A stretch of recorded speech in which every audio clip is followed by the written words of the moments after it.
Garden of Hope, written by Daphne Bloom. Narrated by Mctavish and David Mcneill. Chapter 1. I put my trowel aside and dig around the delicate roots with my fingers instead.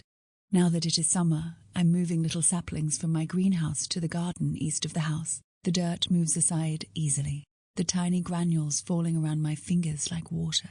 The cool dirt on my hands is soothing, and I let out a sigh. I've been waiting for summer all through the cool winter and spring months so that I could return to gardening outside. Dirt in pots simply is not as satisfying to dig in as dirt in the ground. I see the tail of a little earthworm wiggle as it tries to escape the growing sunlight. I dig it out and move it away from where I'm currently working, covering it back up with the protective soil. "There you go, little friend," I whisper.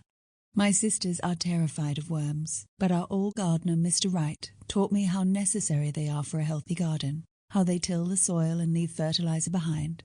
So I always try to keep the little creatures safe when I garden. "Lily!" I cringe, even before I look up to see my mother standing over me, her hands on her hips. "Yes, Mama?" "Look at you," she says, as if she doesn't find me in the same position nearly every day. "You're filthy. Hurry, go inside and get cleaned up and changed." "Why?" I ask as I get to my feet and wipe my hands on my apron, which I wear over a maid's uniform so old and tattered, even a scullery maid couldn't use it. I had salvaged it from the rubbish bin just so I wouldn't get any of my other clothes dirty. I thought Mama would be pleased with me, but I had been sorely mistaken. She seemed even more upset that I had a designated gown for gardening than she was at me getting my old day dresses dirty. I didn't understand it. "Lady Astley is here," Mama says, placing her hand on my back and leading me away from the garden. "Her son is returning from India specifically to have a good English wife. She's obviously putting together a list of suitable matches to present to him upon his return, so you must do your best to impress her."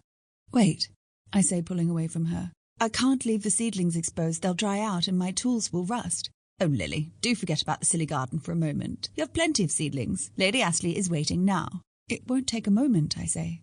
"Lily," Mama says in her firm voice that means she's about to get angry. "Inside, now." "Don't worry, Miss Lily," a warm voice says, and I see Mr. Wright coming toward me with his bucket of tools. He has on dirty overalls and his forehead is sweaty, his hands covered in more dirt than my own. "I'll take care of everything for you. Go on to the house like your Mama says." I give him a grateful smile. "Thank you. Be careful of the earthworms. I put them under a mound of dirt just there." "Sure thing, Miss Lily," he says with a nod as he gets to work. I'm hesitant to leave.